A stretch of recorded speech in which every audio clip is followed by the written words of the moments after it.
Good day everybody, I'm Sunder. Welcome to Recipe Checkr, your cooking channel for restaurant style and real recipes.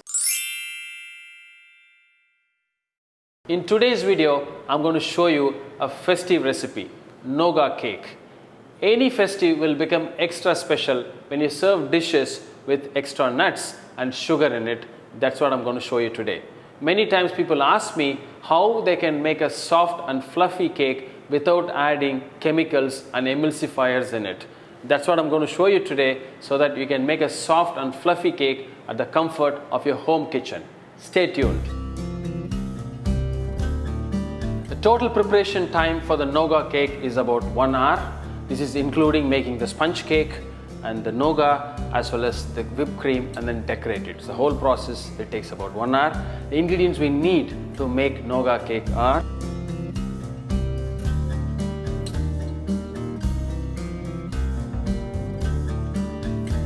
first, I'm going to show you how to make a nougat, which is nothing but caramel and cashew nuts. One of the very important tips and points you need to note down for making a nougat is that it shouldn't be too dark. Also, make sure that it is not very light, because the nougat, as soon as you put it on the cream or put it inside the layer, if it does not get the right double string consistency, it started to melt. So once it started to melt, you don't feel that sweet. So that's very important. So let's do that.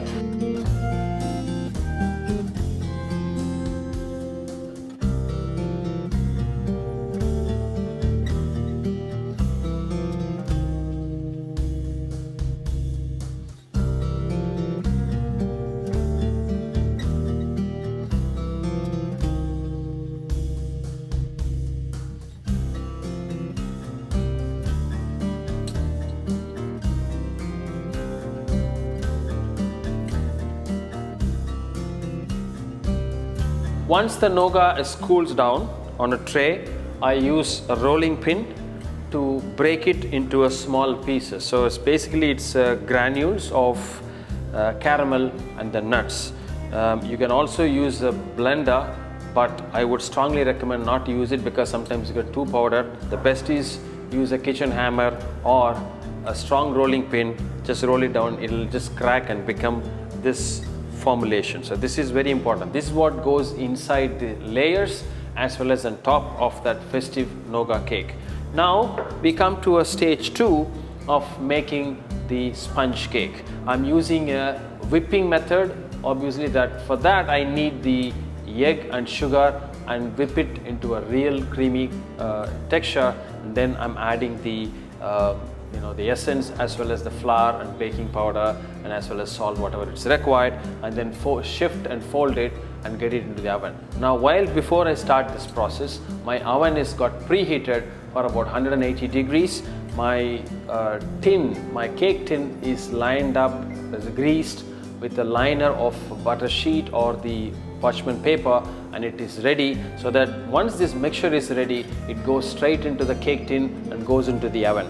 Remember, this is a fatless sponge, so that you don't want to have any traces of grease either in the bowl or in the hand beater. So you have to clean it very thorough, because when you have a traces of fat, the egg won't rise. So that you need to keep it in mind. Many times people make these mistakes and complain the cake mixture is not rising. The fat or the grease is absolute enemy for a whipping method, which is fatless sponge. So keep that in mind. Let's do the whipping process now.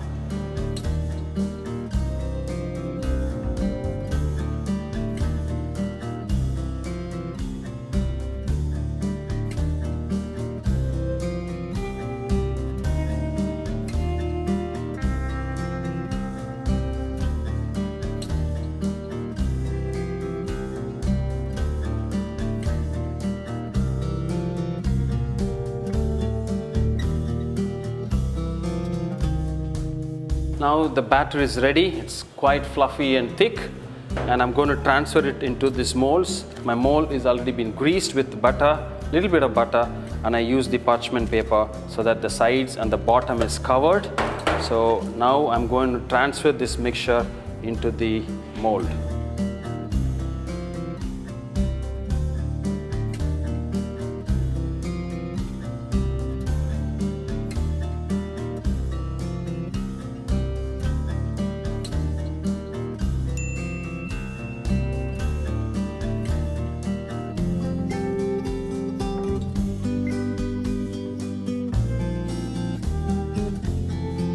we'll wait for 20 minutes for this cake to get baked.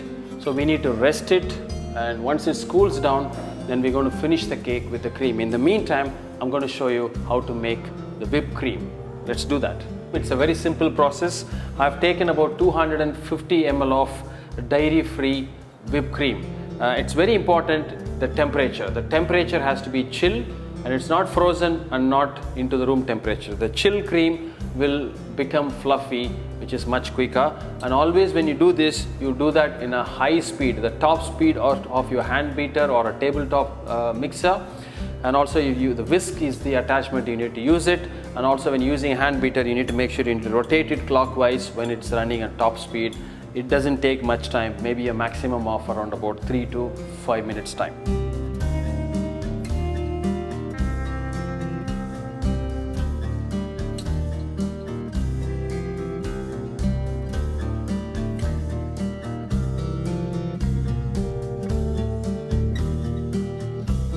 You can see it is sharp, tipped, and I don't beat it any further because we don't want really a stiff one. And now this is still chill. You put it back into the fridge. Probably in another 5 minutes time, our cake should be ready in the oven. And once by the time it cools down, we're going to decorate that. Now the sponge has got demolded, and it just cooled for about 2 hours, and you can see it's very soft, and we didn't use any emulsifiers or any other substances. We use the proper method of beating it, and then we baked it. Now what I'm going to do is I'm going to cut that into 3 different layers, and I'm going to use the whipped cream which we made earlier, and then give a kind of a sandwich, and then filled it with the nougat, as well as top it up with nougat. And I have a hot water, because when you finish the cake, it's always important you have the hot water ready so that you can put your palette knife in. It'll give you a smooth finish. Now I use a turntable. If you don't have a turntable, still you can manage, but if you can access a turntable, the cake decorating, especially the piping, finishing skills, is going to be much easier.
The cake need to be refrigerated and served chill. So I hope you enjoy the video today, how to make a nougat festive cake. It's a special occasion cake, and few key points you need to remember. I made a fatless sponge so that when you make that, use a beater, hand beater or a tabletop beater, make sure there is no fat or anything into the whisk or the bowl, which is very important. And number 2, while you're making the nougat, make sure you take that out at the right time and make sure the nougat is rightly cooked in a double string consistency, especially the sugar, so that it doesn't get melt or dissolve while you put it on the cream. Number 2. Number 3, when you bake the cake, the temperature and the time is very, very important. Cool it down, then slice it and apply the cream, and then decorate it the way you want, and finish the cake. And please try this at home. If you tried cake before, maybe try this recipe and leave me a comment. I'm very happy to hear from you about your experience trying this recipe. Follow us on all the other platforms of social media and subscribe our channel and share this along with your friends, and look forward to see you with another recipe. Thank you.